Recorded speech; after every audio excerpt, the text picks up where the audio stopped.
आजादी का जश्न। नमस्कार, मैं रश्मि पांडे जालौन मेट्रो से। आजादी के अमृत महोत्सव में आज हम आपको रूबरू कराने जा रहे हैं जनपद जालौन के ऐतिहासिक जलियांवाला बाग से। पूरा देश गुलामी की जंजीरों को तोड़कर आजादी का जश्न मना रहा था। उस वक्त जालौन के बावनी स्टेट में आजादी के बाद भी देश का तिरंगा फहराना गुनाह माना जाता था। वजह थी यहाँ पर हैदराबाद के निजामों की सल्तनत और उनका कानून। यहाँ निजामों की सल्तनत होने की वजह से सारे नियम व कानून उनके अधीन थे। कुछ क्रांतिवीरों ने 25 सितंबर 1947 को तिरंगा यात्रा निकालकर निजाम के आदेशों का उल्लंघन किया तो निजाम ने उन पर गोलियां चलवा दी, जिसमें 11 स्वतंत्रता संग्राम सेनानी शहीद हो गए और 26 घायल हो गए। इस गोलीकांड की गूंज पूरे देश में गूंजी और इस कांड को दूसरा जलियांवाला बाग कांड कहा गया। पुलिस की अंधाधुंध फायरिंग के बीच लल्लू सिंह बागी, कालिया पाल सिजहरा, जगन्नाथ यादव उदनापुर, मुन्ना भुर्जी उदनापुर, ठकुरी सिंह हरचंदपुर, दीनदयाल पाल सिजहरा, बलवान सिंह हरचंदपुर, बाबूराम शिवहरे जखेला, बाबूराम हरचंदपुर व बिंदा जखेला सहित 11 लोग शहीद हो गए थे। देखिए पूरी report Jalaun metro consulting editor Devesh Swarnkar के साथ। नमस्कार।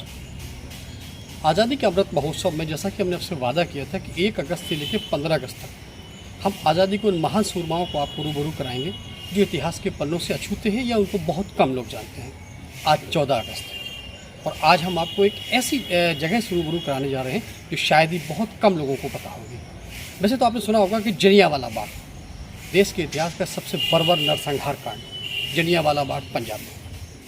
जनरल डायर ने वहाँ आधाधुंध गोलियाँ चलाई थी और सैकड़ों भारतीयों की जान गई थी।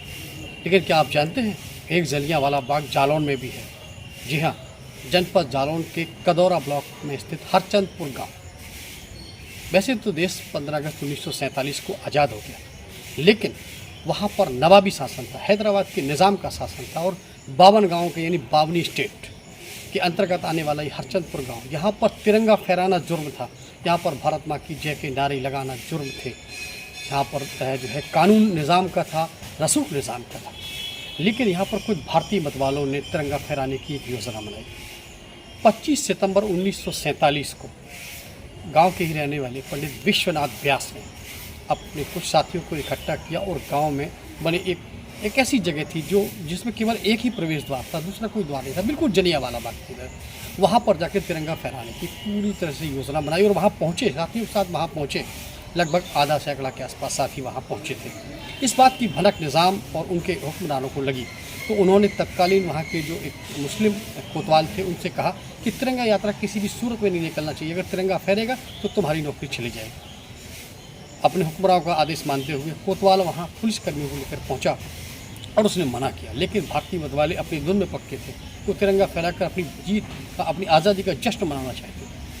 लिहाजा नौबत ये आई कि पुलिस ने आधाधुंध गोलियां चलाई और उन गोलियां चलने में 11 हिंदुस्तानी शहीद हुए। जी हाँ, 11 शहीद हुए और 26 के लगभग लोग घायल भी हुए थे। वो जलियांवाला बाग कांड की गूंज केंद्र सरकार तक पहुँची और बाद में केंद्र में कांग्रेस की सरकार थी, उन्होंने हस्तक्षेप किया और विंध्य प्रदेश के मुख्यमंत्री लालाराम गौतम को वहाँ पर भेजा और वहाँ जाके निज़ाम के साथ समझौता हुआ और समझौते के तहत निज़ाम को वहाँ से हटाया गया। उसका चार्ज जो है पंडित विश्वनाथ व्यास के हाथ में 1948 में सौंपा गया और बाद में जनवरी 1950 में वहाँ पर एक शहीद स्मारक बनाया गया जिस पर उन 11 शहीदों के नाम अक्षरशः स्वर्णिम अक्षरों में लिखे हुए हैं। जालौन जनपद का ये जलियांवाला बाग अपने आप में एक अछूती अनुभूति जो है प्रदान करता है, क्योंकि यहाँ पर भारतीय मतवालों ने वो काम किया था कि जो शायद ही कोई कर पाए। अंग्रेज़ों के खिलाफ जंग लड़ी, पहले अंग्रेज़ों के खिलाफ जंग लड़ी, बड़ी मुश्किल से उनसे आज़ादी मिली। उसके बाद निज़ाम के क्रूरता से जंग लड़ी और उसमें अपने शहादत दी।